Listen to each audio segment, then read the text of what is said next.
Soc la Jessica González Herrera, tinc 22 anys, soc del Carib colombià, més concretament de Barranquilla, Colòmbia, i porto 5 anys i mig vivint a Barcelona. Em dic Khalid El Hatabi, soc de Mustemas, a Marroc, i tinc 19 anys. Hola, em dic Xixin Hou, tinc 24 anys i soc d'origen xinès. Em dic Usman Omar, soc de Ghana, estic aquí a Barcelona des de fa 7 anys, treballo en una botiga de bicicletes i estudio química.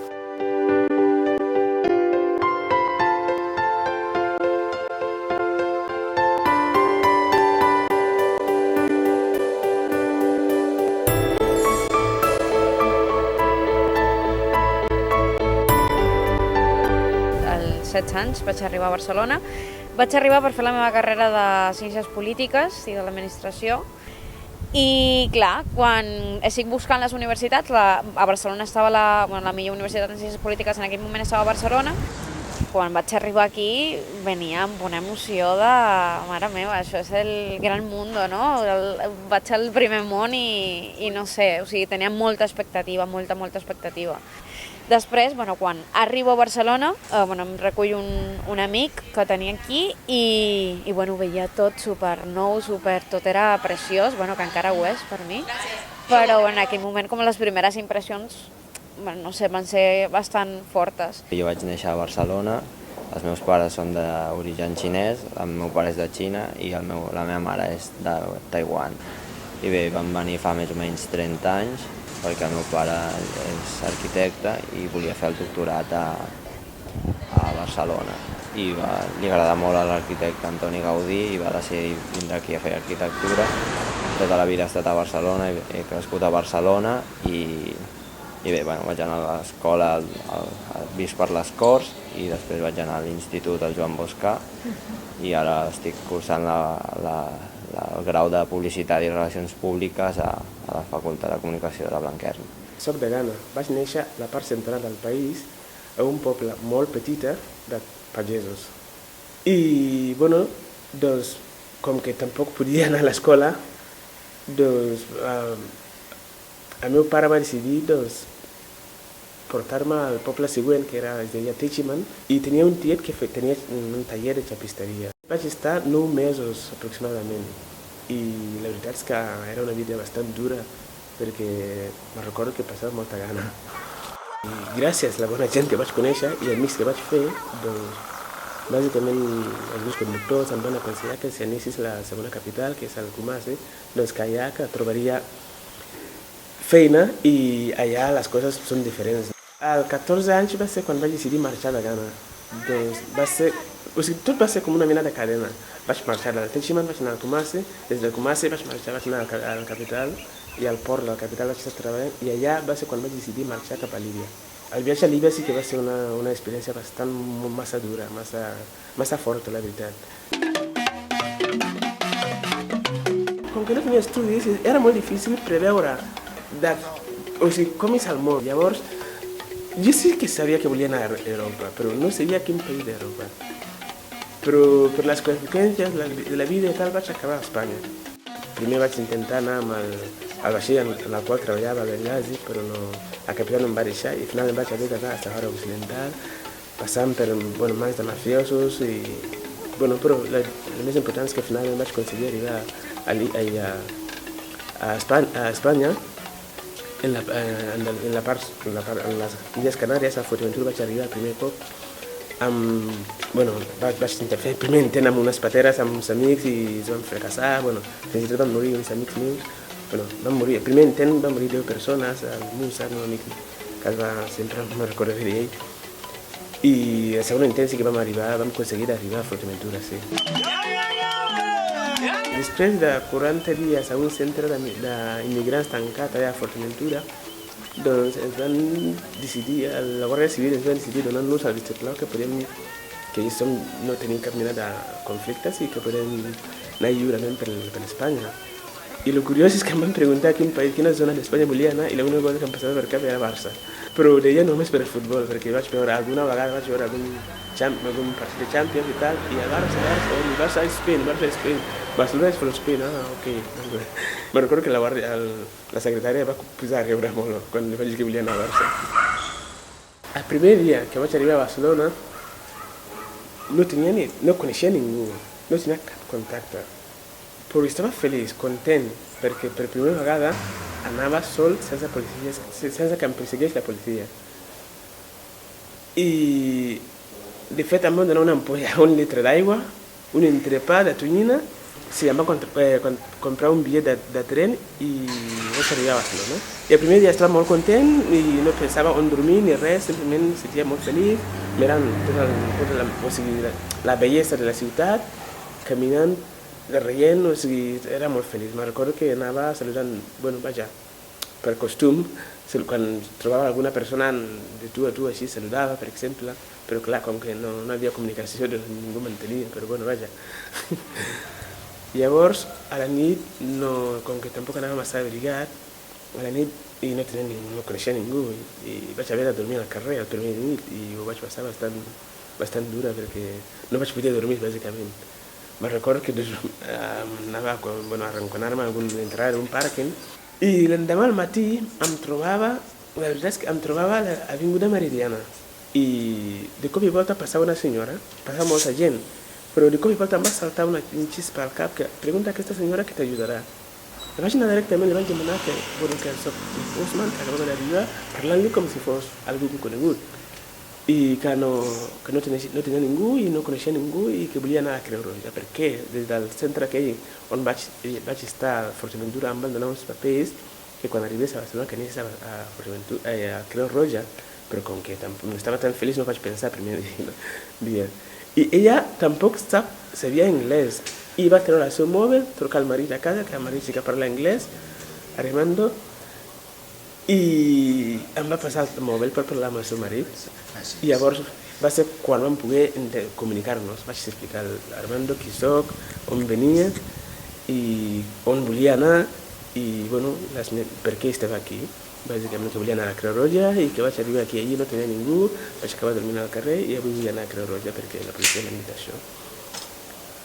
I bueno, la veritat és que em van agafar una estimació molt ràpidament, perquè la Montse al final em va convidar a un bar, em va convidar a esmorzar, em va donar 10 euros, em va donar un bitllet de tren, un bitllet de metro per anar fins a Creu. Em va explicar, amb un paper de bar, va dibuixar, va fer una mapa virtual més o menys per com anar fins allà, i em va donar el seu telèfon. Però la clau va ser el número de telèfon, perquè em va dir, si no trobes el Creu Roja, truca'm, no quedis al carrer una altra vegada. La clau va ser el número de telèfon. Gràcies a això, doncs avui en dia puc dir que la Montse és la meva mare i l'Armando és el meu pare. Vaig arribar aquí quan tenia 3 anys, vaig arribar directament a Barcelona i bé, va ser gràcies al meu pare, que ell treballava aquí mentre la meva mare i jo i els meus germans doncs érem al Marroc.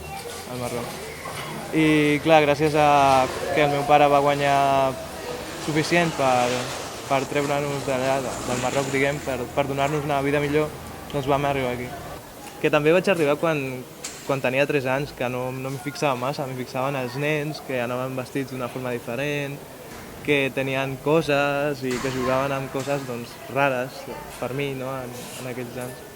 Quan vaig entrar a classe per primer cop, em vaig sorprendre, vaig tenir por, em vaig posar a plorar i vaig dir, què és això, saps? No vull estar aquí. Però bé, a poc doncs, vaig anar superant aquest por això que era nou per mi i vaig integrar-me, diguem, a l'escola, més o menys.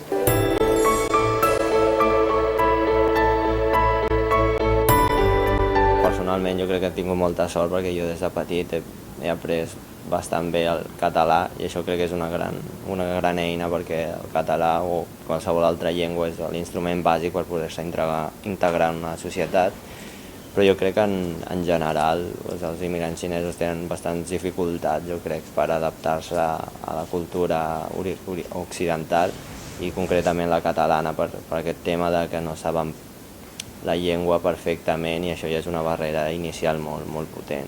Més enllà de la llengua potser és la barrera cultural de per exemple, les tradicions que hi ha aquí a la Xina que són bastant diferents. Jo tinc molta sort perquè el meu pare, des de que tinc 10 anys més o menys, viatja bastant a la Xina, i jo des dels 15 vaig a la Xina cada estiu. Sí que m'he identificat sobretot a l'època adolescent, més català que xinès, però jo crec que la balança cada cop ha anat equilibrant-se més en el fet, perquè jo crec que també he pogut madurar més i comprendre més coses i aprendre molt més de les dues cultures, i et vas enriquint de les dues cultures. Jo crec que al final la balança està quasi bé anivellada. El català des del principi em va agradar perquè en general m'agraden les llengües i des del moment que em vaig adonar que es parlava una llengua nova, doncs em vaig interessar. Vaig apuntar-me a un curs de català, quan portava això un parell de setmanes aquí, i em vaig adonar que aprenia més a les classes de polítiques que no pas i amb els meus companys, que no pas a les classes de gramàtica com a tal, o sigui que no he fet mai en realitat com un curs oficial, però vaig fer aquesta aposta per aprendre la llengua perquè em semblava una manera d'entendre millor la realitat nova que m'estava envoltant, no? El tema del català ha de ser una decisió personal, no? Crec que, jo ho fomento molt i convido als meus amics, també estrangers, a que l'aprenguin i tal, però ha de ser una decisió, crec que, totalment personal.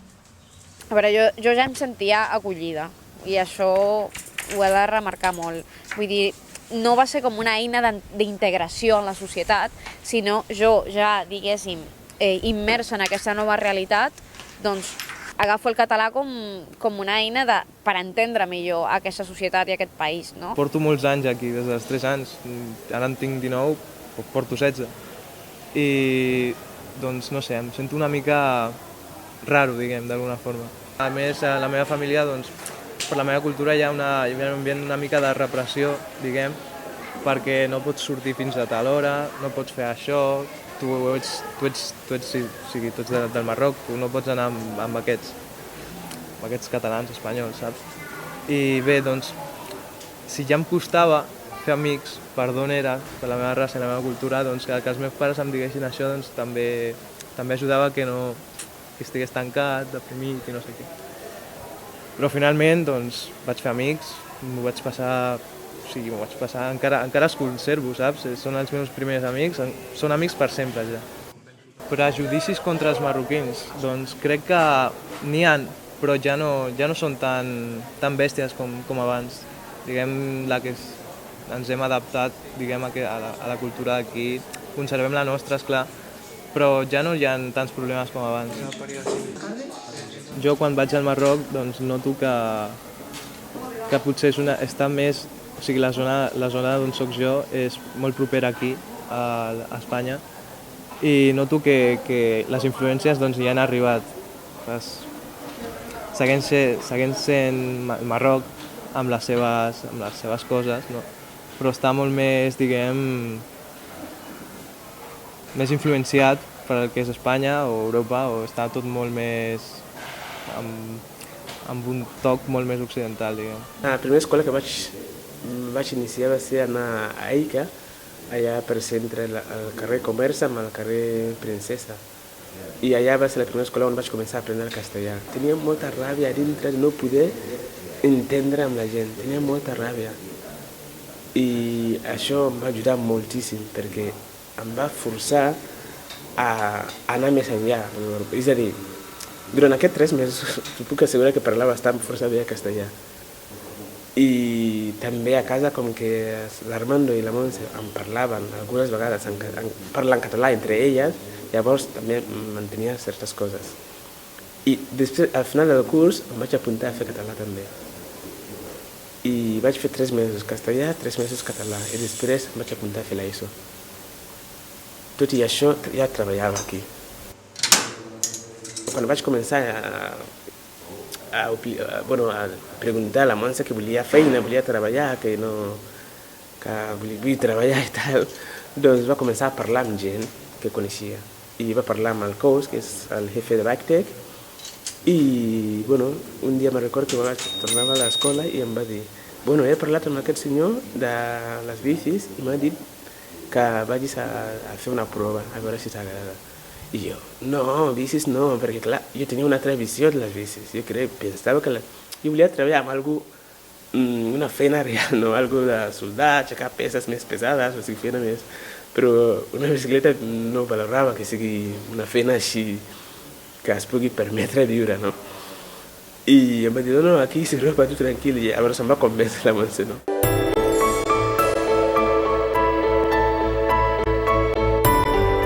Estar integrat és... Què és? És una resposta complicada, la veritat, perquè no et sents integrat del tot, del tot. Sempre hi ha alguns dies, sempre hi ha petits detalls, sempre hi ha coses doncs, que et fan dir, hosti, no estic acceptat del tot. Però a mi el que em va preocupar més van ser els amics. Clar, quan vaig arribar, tenia 3 anys, no vaig poder fer amics allà, i aquí doncs com que no n'acabava de fer del tot, perquè sempre, aquell que és marroquí, no sé què. I bé, és una cosa que m'ha influenciat, o sigui, m'ha impactat, m'ha deixat marca, saps? Jo crec que els prejudicis dels marroquins quan venen aquí envers els catalans són més alts, o sigui, més greus que els catalans envers els marroquins. Per què? Perquè senten com una mica de por, una mica de desconfiança. No saben el que hi ha aquí, no saben si els discriminaran, que en part passa, però clar, juntament amb la por i amb el no coneixement d'estar aquí, doncs s'exagera i no acaba de donar aquesta confiança. Porque estaría bueno que se apunten todos. M'indigna la discriminació de tot tipus, o sigui, jo no entenc com una persona que sigui, per exemple, d'un color diferent de pell, doncs ha de tenir menys drets que un d'aquí, que un català. Per exemple, un homosexual, doncs que faci el que vulgui, saps? No és alguna cosa que o sigui, no fa dany a la societat, diguem. Ets com ets, tu treballes, tens feina, estudies, tens fills, tothom ho fa. Una petita xerrada, diguem, per conèixer-nos mútuament en classe, per exemple, doncs t'adones que la teva família i la seva doncs, no són tan diferents, no són, saps, tenen els mateixos problemes, tenen les mateixes preocupacions i dius, hosti, saps, no són tan diferents. Jo crec que la majoria de la immigració que ha vingut de la Xina a Barcelona ha vingut a treballar o a buscar una vida millor pels seus familiars, i jo crec que s'han concentrat molt en el fet de treballar i enriquir-se o obrir un nou negoci, i potser han deixat bastant de banda el fet de voler-se integrar a la cultura on venen. Però bueno, jo crec que també, mica en mica, per exemple, ara hi ha molts bars o restaurants que els obren els xinesos, i el fet d'interactuar cada dia amb clients d'aquí, de Barcelona o d'Espanya en general, fa que s'integrin millor, que vulguin aprendre la llengua, tinguin una interacció més propera i més en la cultura mediterrània, que és més afable, ja tothom parla, és més amigable. D'altra banda, les segones generacions que ja han nascut aquí o que porten molts anys aquí, que van a l'escola, que conviuen amb nens d'aquí, doncs jo crec que aquí ja és un punt molt a favor perquè s'adapti. Home, jo crec que la cultura catalana, les semblances que té amb la cultura xinesa, que són en general bastant treballadors o que tenen aquestes ganes de fer coses, i bueno, jo crec que la cultura catalana també és molt amable, bastant oberta. Vull dir que aquí, en general, els xinesos tampoc es senten molt discriminats, els que tenen ganes d'integrar-se. Si tu acceptes la persona, ell també t'acceptarà. És tu que has vingut de fora. És a dir, si tu vens de fora, has d'acceptar la persona de la zona, no? Del país. Però si tu no l'acceptes, llavors ja t'allunyes. No hi ha comunicació entre els dos, llavors. Això sí que demano molt que els que venim de fora, els immigrants, intentem fer aquest esforç. I, si podrien ser, que integrin colles de castelleres, que és molt important per la integració. Si els castellers, per exemple, si no m'haguessin acceptat d'alguna manera per les meves ideologies, per com penso, per el meu color, per el que sigui, la integració no hagués sigut possible. És a dir, jo accepto que vull fer castellers, vull aprendre català, vull apoyar tot el que és la cultura catalana, però si ells no m'accepten qui soc i com soc, tampoc no hi ha comunicació. 622. Algun moment potser tornaré a gana de visita i tal, però me sento com a casa totalment a Catalunya. No tinc cap mena d'intenció de marxar a Catalunya una altra vegada, perquè a més, a casa meva és que em sento com a casa, cada dia la meva mare m'ho diu.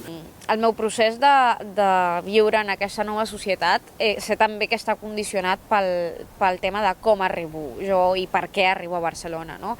En el meu cas va ser una noia que vaig venir sola, però estava recolzada econòmicament pels meus pares, i que arriba a fer una carrera, arriba en un àmbit universitari, acadèmic, jove, catalanoparlant, i en canvi hi ha gent que ve amb altres realitats, amb altres punts de partides, amb necessitats econòmiques més clares, no? Amb necessitats més materials o professionals també pot ser, i que també tenen un altre procés i que també és molt respectable i cadascú té el seu procés. No? Problemes de racisme o de rebuig clar no he tingut fins al moment, afortunadament. Però sí que sento que en la meva condició d'immigrant he d'esforçar-me més, potser que una persona d'aquí. La paraula integració com a tal no m'encanta. Sobretot per parlar temes de diversitat cultural. No? Estem en una societat on conflueixen moltes cultures, repeteixo, i molts tipus de persones. Aleshores, qui s'ha d'integrar aquí? La societat d'acollida s'ha d'integrar els que venen o els que venen s'han d'integrar a la societat d'acollida. La història del món és la història de les migracions i Catalunya en concret s'ha construït a partir de les migracions. Aleshores, és trobar la manera de fer interacció positiva entre tots els actors i actrius de la societat, evidentment, i configurar les noves regles del joc, perquè crec que ningú pot quedar fora, però també entenc que és un procés i que s'ha de tenir paciència.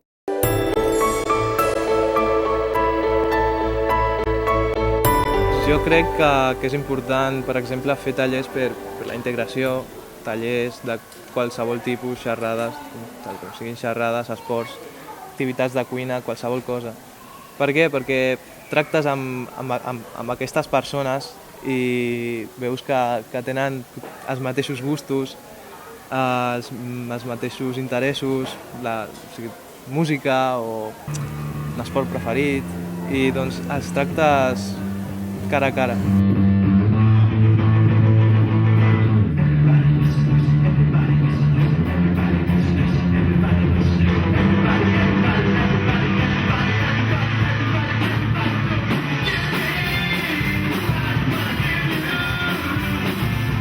Fa un temps vaig participar en el projecte que es diu Mou i doncs, tenia com un dels objectius la integració social, i per complir aquests objectius ens mostraven petits clips d'àudio i vídeo on apareixia, per exemple, una noia filipina ballant i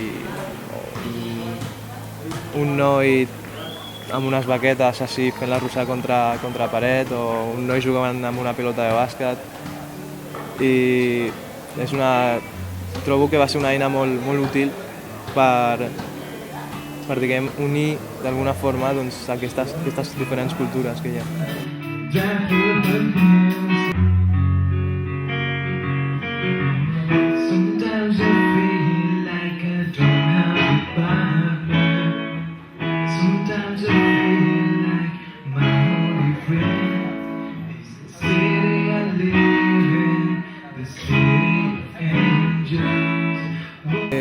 Jo participo en un taller de ràdio i té com a objectiu presentar diferents tipus de material, tant com llibres o poesia, o tot relacionat amb el que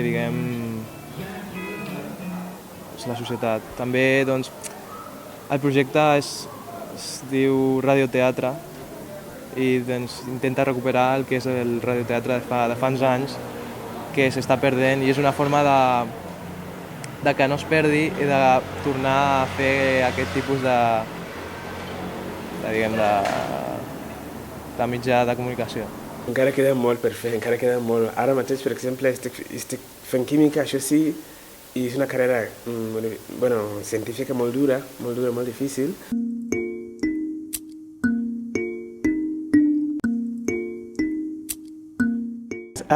El projecte consisteix en establir una sala d'informàtica d'uns 40-45 ordinadors a una escola, en el qual podem compartir tenim de moment uns 850 alumnes, al qual cada alumne pot tenir 1 hora i mitja d'hores d'informàtica a la setmana.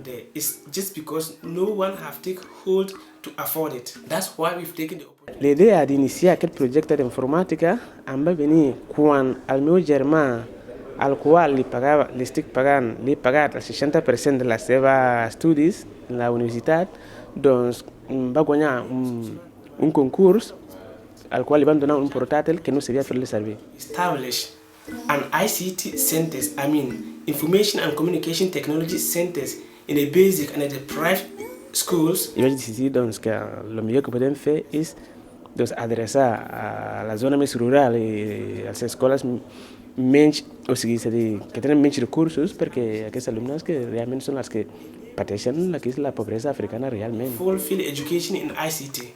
We've done our part. It is left on to you to support this project. You can help us put smiles onto the faces of these poor Ghanaian students.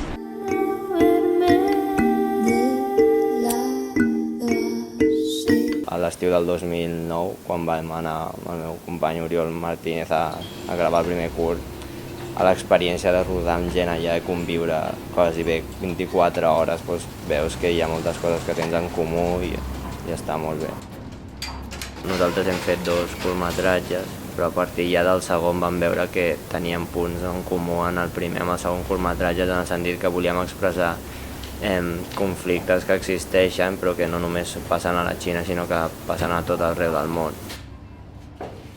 El nostre producte es diu How Films i la vam crear bàsicament perquè volem fer de pont cultural entre la cultura xinesa en el seu conjunt i la cultura europea. Ens agrada molt el món audiovisual i volem treballar en aquest món i sobretot perquè ara veiem que amb la Xina que està creixent té moltes oportunitats i creiem que és molt bona oportunitat per poder fer projectes junts amb xinesos i aquí, no només pel tema cultural sinó pel tema econòmic, perquè també és una bona oportunitat per crear alguna cosa.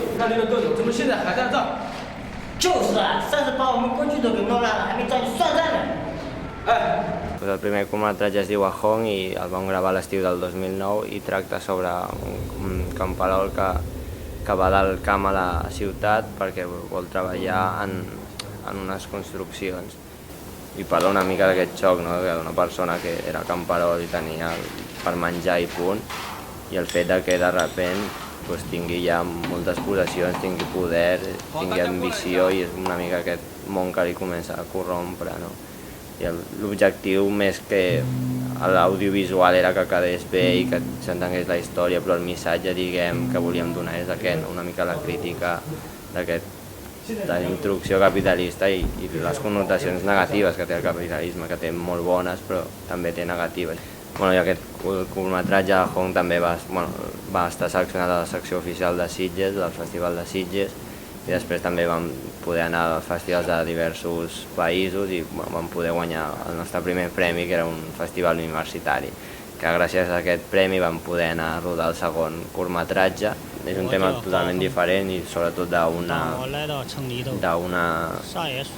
més que temàtica d'un estil diferent. El primer era més un thriller psicològic, de terror, perquè més enfocat a Sitges, aquest ja és més com un drama fantàstic, I la història bàsicament tracta d'això, d'una persona gran que va a la ciutat perquè s'ha quedat viudo i va visitar el seu fill i parlar de la seva inadaptació a la ciutat i també la incomunicació amb el seu fill, que el seu fill ja fa temps que va anar a la ciutat, que ja està fent la seva vida. 从来没有看过这么多人在我面前走过。 Quan vam acabar el primer curtmetratge vam veure que la gent s'interessava molt per la Xina, això és una part, que ara hi ha molta gent que s'interessa per les noves cultures, la gent ja té aquesta predisposició a aprendre d'altres llocs del món, no només del seu propi entorn, i l'altre va ser que amb el segon curs que volíem fer ja el vam elaborar totalment nosaltres, en el sentit que nosaltres vam escriure la primera història, després el director va desenvolupar el guió i el va dirigir, però la idea que teníem nosaltres era això, que volíem reflexar una història que era de l'èxode rural que ha patit Xina, i jo crec que ja hem acabat aquest segon curs i la gent l'ha vist, tant gent de la Xina com gent d'aquí a Barcelona, i s'han sentit, o sigui, han tingut aquest mateix sentiment de dir, ostres, potser aquí a Espanya ja fa bastants anys que va passar aquest èxode rural. Jo potser fa 5 anys tenia una visió bastant estereotipada del que és Barcelona, Catalunya, Europa en general,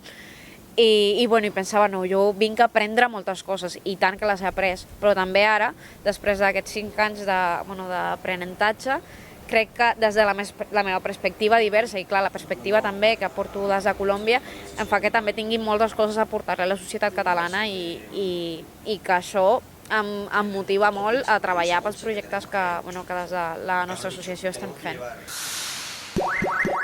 Busca Tu Parlante en elparlante.es y síguenos en las redes sociales. Tu Parlante vol parlar amb tu, vol parlar amb tu. El 2009 vam crear l'associació cultural El Parlante. El Parlante bàsicament el que fa són projectes d'integrar les noves tecnologies i els mitjans de comunicació com a motor de canvi social. Notem que hi ha una desconnexió molt gran entre els grans mitjans de comunicació, entre la tele i el que és l'educació, no? Hola a tothom, benvinguts i benvingudes a Tu Parlante. Avui, benvingut Alfredo.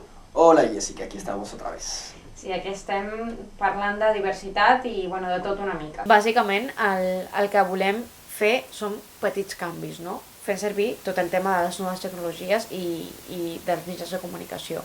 Aleshores, el transversal a tots els nostres projectes és que utilitzen aquestes noves tecnologies i estic parlant des del Facebook fins les càmeres, fins la ràdio, hi ha molts mitjans que utilitzem i generar debat i més que, com que són projectes educatius, més que donar respostes és generar preguntes, no? I que els joves siguin una miqueta més crítics al moment de consumir mitjans de comunicació, tant com a moment d'expressar-se o posicionar-se davant un tema, no?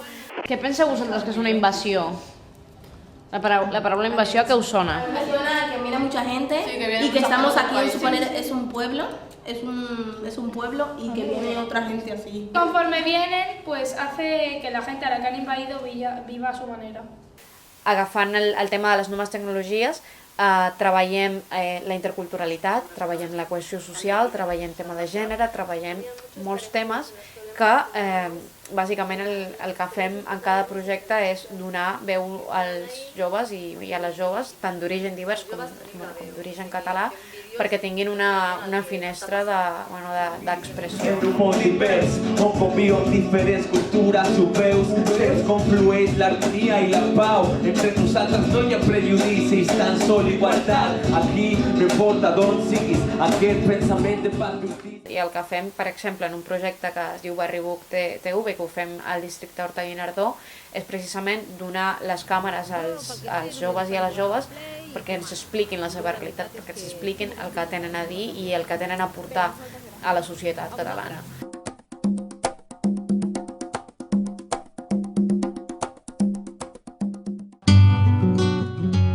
Barribuc. Yo me tenemos agua, Ajá. Mismo sentimiento. Treballem el tema de, per exemple, la mirada nord, que hi ha del nord cap al sud i del sud cap al nord. Vale? Això és un tema que ens interessa molt, no? El tema dels imaginaris que tenim des d'allà, no? Que ho veiem tot com jo mateixa, no? Quan vaig arribar als 16 anys pensava que això seria el gran món i que això he d'aprendre tot allà perquè això és perfecte. I aquesta mirada que tenim des d'aquí cap allà, doncs, pobrets, no tenen res i se'ls ha d'ensenyar el que han de fer. A mi més de mi hija, perquè mi hija mató. El Parlante neix l'Alfredo, que és el meu soci, ja venia fent temes de comunicació pel desenvolupament des de Colòmbia i de fet a Llatinoamèrica es treballa tot el tema de mitjans comunitaris i de donar les càmeres a poblacions vulnerables o en risc de conflicte i vam identificar que aquí potser no s'estava fent molta cosa al respecte, no? I que això, nosaltres des de la nostra perspectiva llatinoamericana, amb tot el bagatge de l'experiència que s'ha fet aquí, doncs ho vam veure com totalment aplicable a la nova realitat, no? A la nova realitat que estem vivint.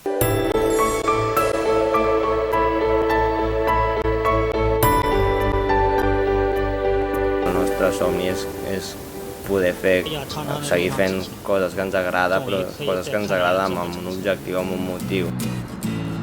Al llarg de la història, vull dir, totes les cultures han passat pel seu procés de canvi i aquest canvi es pot exemplificar aquí a Espanya i a Xina. Les següents generacions van naixent en el sentit que ja tenen la idea clara de que no es poden tancar només en un lloc, perquè ara el món funciona d'una altra manera i tothom ha d'estar connectat, no? Vull dir, no pots tancar-te només a Barcelona, només a Pequín, allà i ja està.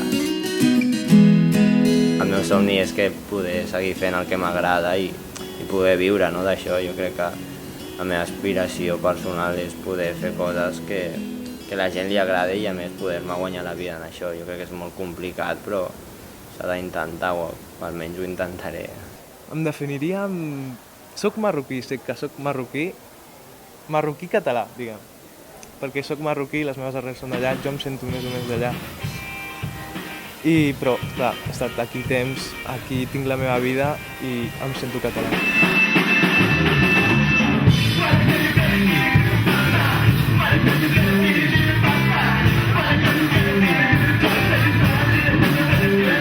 Jo sé que el meu futur, tal com he crescut aquí, no està al Marroc. Allà hi tinc família i amics, perquè els vaig fer quan vaig anar a l'estiu i tal, però el meu futur no és allà. Potser tampoc és aquí, potser és un altre país, potser Alemanya o Londres o qualsevol altre. Però no em veig allà al Marroc treballant ni res.